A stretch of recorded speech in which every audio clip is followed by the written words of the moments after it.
With the initiative of the Sports Department, an event was held at the Umakanta Swimming Pool on the occasion of the National Sports Day. The event was attended by Sports Minister Tinku Roy, Secretary of Sports Department P.K. Chakrabarty and others. With the initiative of the Sports Department, an event was held at Umakanta Swimming Pool on the occasion of National Sports Day. Minister of Youth Affairs and Sports Department Tinku Roy, Secretary of Sports Department P.K. Chakrabarty, Director Satyavarar Nath and others were present on this occasion. Students from different schools of the capital participated in this event. Speaking at the event, Minister of Sports Tinku Roy said that apart from education, students are achieving success in sports. The face of the state is bright among the many players in the country. Minister Tinku Roy said that the government has taken the initiative to bring the players of the state under health insurance. আমরা যারা ভারতবাসী আমাদের খেলাধুলা নিয়ে দৃষ্টিভঙ্গি অনেকটা বদলেছে। আমরা আমার আগের বক্তা বলেছেন মাননীয় ধ্যানচাঁদ যার জন্মদিন উপলক্ষে আজকে আমরা সবাই সমবেত হয়েছি। জাতীয় একদিকে যেমন ক্রীড়া দিবস, আরেকদিকে আমরা যদি দেখি ওনাকে স্মরণ করা, ওনাকে শ্রদ্ধা জানানো। উনি শুধুমাত্র 3 বার স্বর্ণ জয় করেছেন অলিম্পিকে, এরকম নয়, টিম জিতিয়েছেন এরকম নয়, অনেকগুলো টুর্নামেন্ট, এই ধরনের নিউজিল্যান্ডে একটা টুর্নামেন্ট অর্থাৎ একবার খেলতে গিয়েছিলেন। 21টা টুর্নামেন্টের মধ্যে 18টা ভারত জয় করেছে, 2টাতে ড্র হয়েছে, 1টাতে হেরেছে। মানে এইরকম খেলার প্রতিভা, অর্থাৎ 11টা ম্যাচ খেলার পরে যেখানে 18টা জয় হয় আর 2টাতে ড্র হয়, 1টাতে হার, এই ধরনের প্রতিভাবান খেলোয়াড় যাকে আমরা আজ স্মরণ করছি আর যার নামে মাননীয় প্রধানমন্ত্রী নরেন্দ্র মোদীজি ভারতের খেলরত্ন অর্থাৎ সর্বোচ্চ সম্মান যারা খেলোয়াড়দেরকে দেওয়া হয় সেই খেলার ঘোষণা করেছেন। সত্যি আমরা গর্বান্বিত আজ, এবং প্রধানমন্ত্রী যিনি আজ এই ধরনের বড় বড় সিদ্ধান্ত নিয়েছেন। সবচেয়ে বড় কথা হলো দেশ স্বাধীনতার আমরা ৭৭তম বর্ষ পূর্তি এবার মানিয়েছি। ৭৫তম বর্ষ পূর্তিতে প্রধানমন্ত্রী ভাষণ দিয়েছিলেন যে আগামী 25 বছর অর্থাৎ 100তম বর্ষ যখন হবে আমরা ভারত বিশ্বগুরু হবে, অর্থাৎ ভারত জগৎ সভায় শ্রেষ্ঠ আসন নেবে।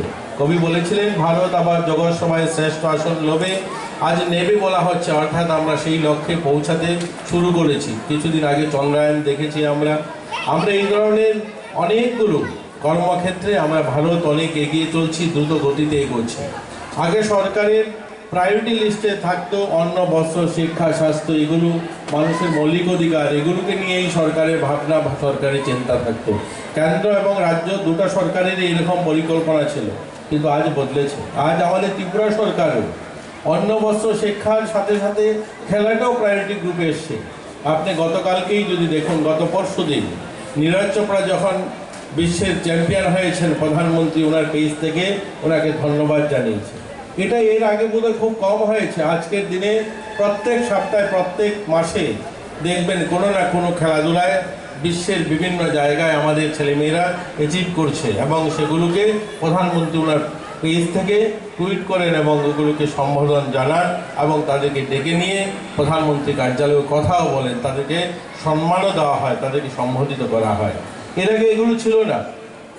আমরা আমাদের রাজ্যে দেখেছি অনেক খেলোয়াড়, দীপা কর্মকার রয়েছে, ওনারা জানেন, বিশ্বেশ্বনন্দী রয়েছেন, জানেন ওনারা রাজ্যের খেলাধুলার সঙ্গে বহু বছর ধরে জড়িত।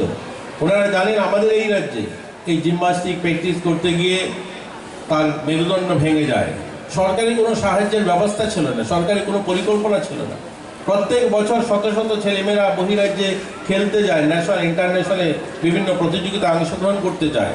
সরকার যারা চালাতেন, যারা দায়িত্বে ছিলেন, কোনোদিন এগুলো নিয়ে ভাবেনি যে ওই সমস্ত ছেলেমেয়েরা যদি কোনো কারণে দুর্ঘটনাগ্রস্ত হয়ে যায়, কোথায় যদি কোনো একটা অ্যাক্সিডেন্ট হয়ে যায়, সেই ছেলেমেয়ের ভবিষ্যৎটা কী হবে, তাদের পাশে কারা দাঁড়াবে, কোনো ধরনের পরিকল্পনাবিহীনভাবে চলছিল। মাননীয় মুখ্যমন্ত্রী আজকের যিনি, তিনিও একজন খেলোয়াড়, তিনিও দীর্ঘ সময় 1-2টা খেলায় তিনি অংশগ্রহণ করেছেন, এবং শুধু অংশগ্রহণ নয়, রাজ্য স্তরীয় খেলা এবং আন্তর্জাতিক স্তরীয় খেলায় তিনি নিজের প্রতিভা রেখেছেন। তিনি সিদ্ধান্ত নিয়েছেন এবার বাজেটে যে প্রত্যেক খেলোয়াড়কে আমরা তাদেরকে বিমা করে দেওয়া হবে। তাদের যদি কোনো কারণে কোনো দুর্ঘটনা হয়, তাদের যদি কোনো ধরনের কোনো সমস্যা হয়, তাদের পাশে যেন সরকার দাঁড়াতে পারে। আজ শুধু স্বাস্থ্যের কথা নয়, আজ তাদের প্রতিভা খুঁজে বার করার জন্য ট্যালেন্ট সার্চ বিভিন্ন প্রান্তিক এলাকাগুলোতে গ্রাম থেকে যারা খেলোয়াড়রা, তাদেরকে বের করে আনা, তাদেরকে কোচিং করানো, তাদেরকে ইন্টারন্যাশনাল লেভেলে পৌঁছানো, ন্যাশনাল লেভেলে পৌঁছানো, তার জন্য সরকার সিদ্ধান্ত নিচ্ছে। পরিকাঠামোগত যেমন উন্নয়ন হচ্ছে, প্রশাসনিকভাবেও আমরা অনেক পরিবর্তন আনতে চলছি। আমরা জানি এখানে আমার স্বীকার করতে কোনো ধরনের দ্বিধাদ্বন্দ্ব নেই, অনেক মিডিয়ারা রয়েছে, অনেকগুলো খেলাধুলাতে আজ সেখানে রাজনীতিকরণ ঘটেছে, সেখানে বিভিন্ন ধরনের গ্রুপিজম চলছে, সেগুলোকেও আমরা সংশোধন করার চেষ্টা করছি। সেগুলো থেকেও বের করে খেলাধুলাকে একটা মুক্ত, একটা সুন্দর সুস্থ পরিকাঠামোর সাথে সাথে একটা সুন্দর পরিবেশ, একটা অ্যাডমিনিস্ট্রেটিভ দেওয়ার আমরা পরিকল্পনা নিচ্ছি।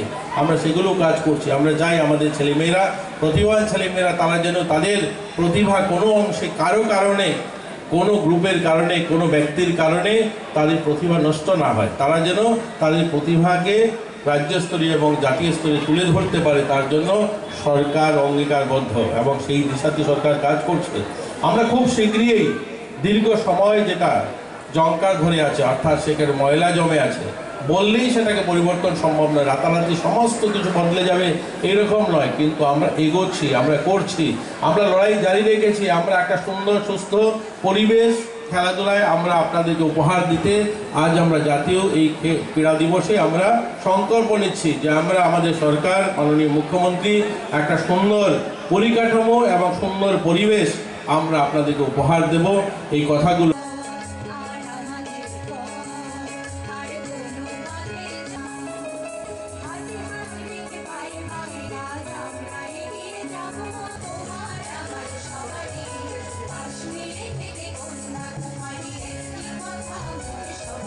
Reported by Pranav Magatala, Chini Khorang.